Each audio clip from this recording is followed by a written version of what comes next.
This is a live broadcast. And ladies and gentlemen, on the first map in the series, going to be a best of 5. And Belshire Prestige is where we will begin in the upper left-hand corner of the map in the royal blue trunks. He is the GSL Super Tournament Champion, hailing from Austin, Texas. You can follow this guy on Twitter at CMStorm Polt. And his opponent down in the bottom right-hand corner of the map, taking out MVP Tails to get here. It is ACro, hailing from Germany, the green Protoss player.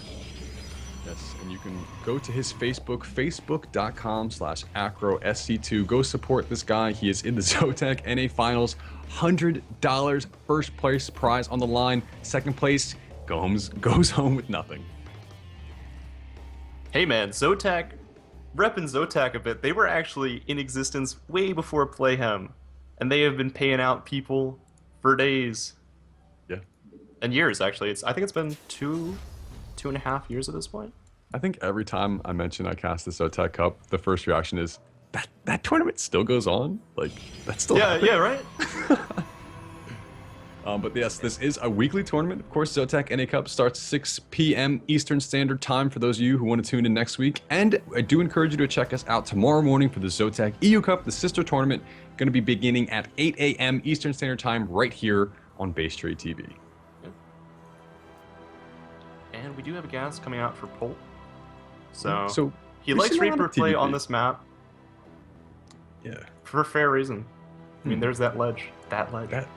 So that ledge is kind of peculiar because it looks like it's blocked off by those trees in that one spot. But you can sneak up from both little spots there. And can be super annoying. And even that back area too, if you wanted to sneak a Reaper in. Well, actually, no, that's double size on the back right-hand corner, I think.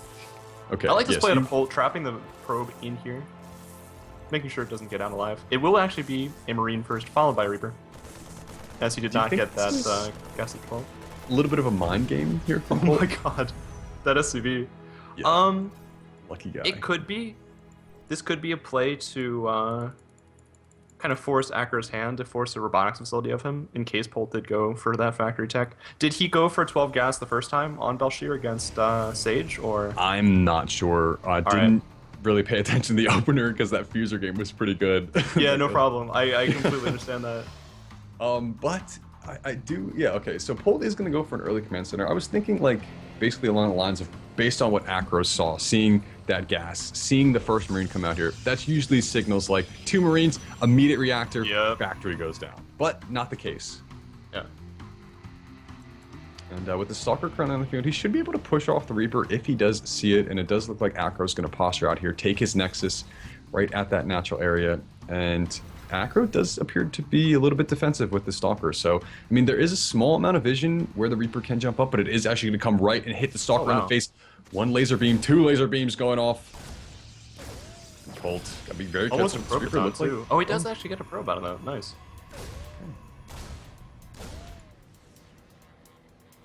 Ooh.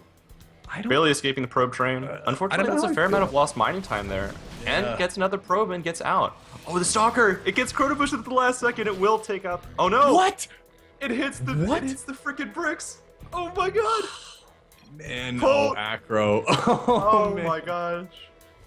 That would have been huge. That Stalker taking on that Reaper would have been a very huge swing in this game. But as a result here, Polt sending it to the Zelnaga Watchtower, regaining map control, or at least just taking map control for the time being. And back at home, he's added on factory. He's immediately throwing down Starport and building his first Widow Mine. So I wouldn't be shocked to see him go for similar strategy to what he did for Sage, and that is going for Widow Mine drops. And, you know, it can be super effective with the boost. Reaper, once again, is going to be attacking Stalker here. But, you know, if Acro isn't prepared for this situation and doesn't have the exact precise defense he needs to deflect it, he could be in a world of trouble. Yeah. Was it that 4 Marine 2 Widow Mine drop, or was it just like a 2 Widow Mine drop into each base? It was just to start 1 Widow Mine in the meta. Oh, okay. Alright, I've seen Polt do that on the stream. He just tried to get it in as best as possible, but man, the luckiest Reaper in the world. Yeah. Combat drugs are pretty good, man. His control is also like, if he waited for a second there, that Reaper was dead. 4 HP right now. He's just gonna pop over to the other watchtower and be like, okay, you got that one? Okay, I'm just gonna take this one, make sure everything's okay. But okay, quick robotics bay. I have been really favoring this for Protosses in the matchup. I feel like the Stargate opener is kind of weak right now because it's been figured out. The robotics bay, on the other hand, and getting that Colossus out very quickly is really good response to saying, you know, what is the standard that Terran are doing here? Bio, well, Colossus hard counters that pretty effectively, Yep. and then you can dictate the pace saying, you need to make Vikings now. Yeah. And of course, one of the alternatives to that, we saw Sage try and pull off, but unfortunately he was just a little bit too greedy and Polt took advantage of it. And the first Widow Mine comes into the mineral line of ACro. Just a Does single get burrowed. Does not get activated though. At So least the not initially. difference here in this game from the Polt versus Sage matchup was that Sage had a third base basically finished at this point in the game. Yeah. Oh man. Polt is just gonna get on out. He takes that one probe kill and just says, okay, I'm not gonna lose this. I'm not gonna allow you to bring your observer back in the field. And it was kind of interesting that ACro had his observer available to him to come back and spot that down. But it's just patrolling on the right side of the map here. It is. We'll see the medevac if it decides to come back in. No, actually, maybe not.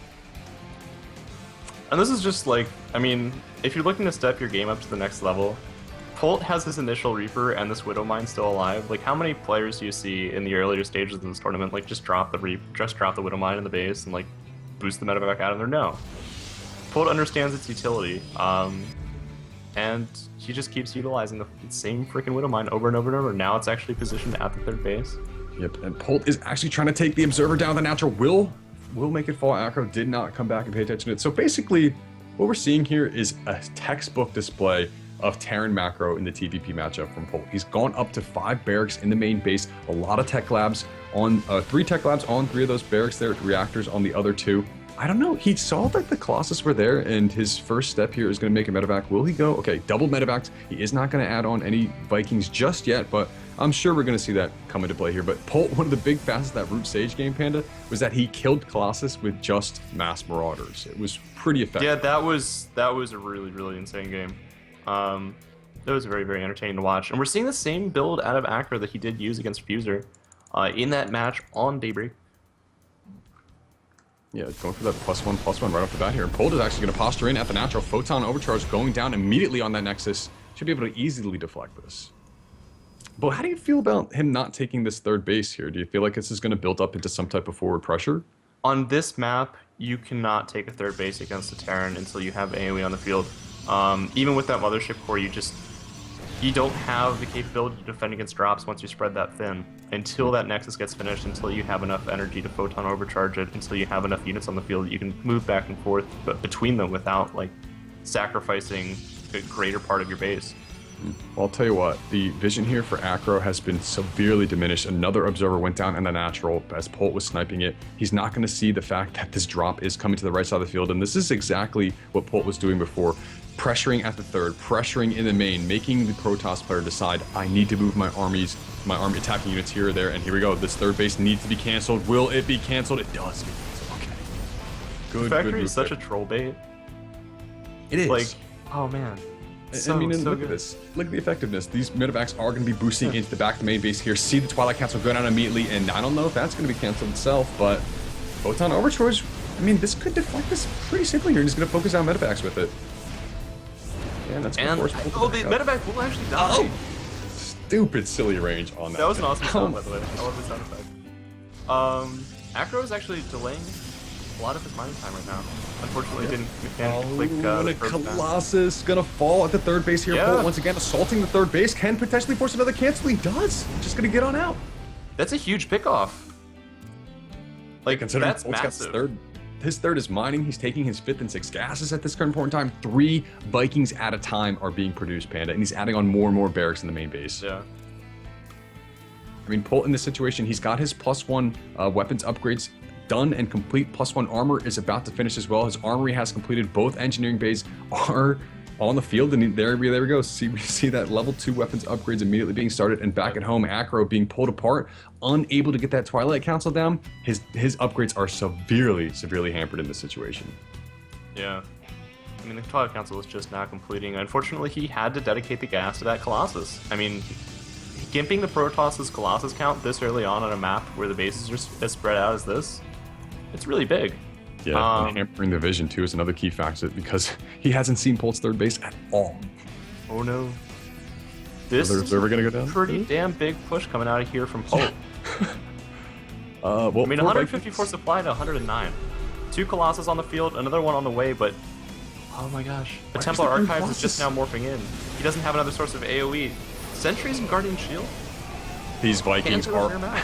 gonna absolutely shred the single Colossus. One's gonna fall. The spread here from Polt is really, really good. The Stalkers Vikings do getting not focused fired have by the Stalkers, but he just doesn't have enough to kill this bio. Army supply has severely dropped here for ACro. Only 11, 9, 7. GG.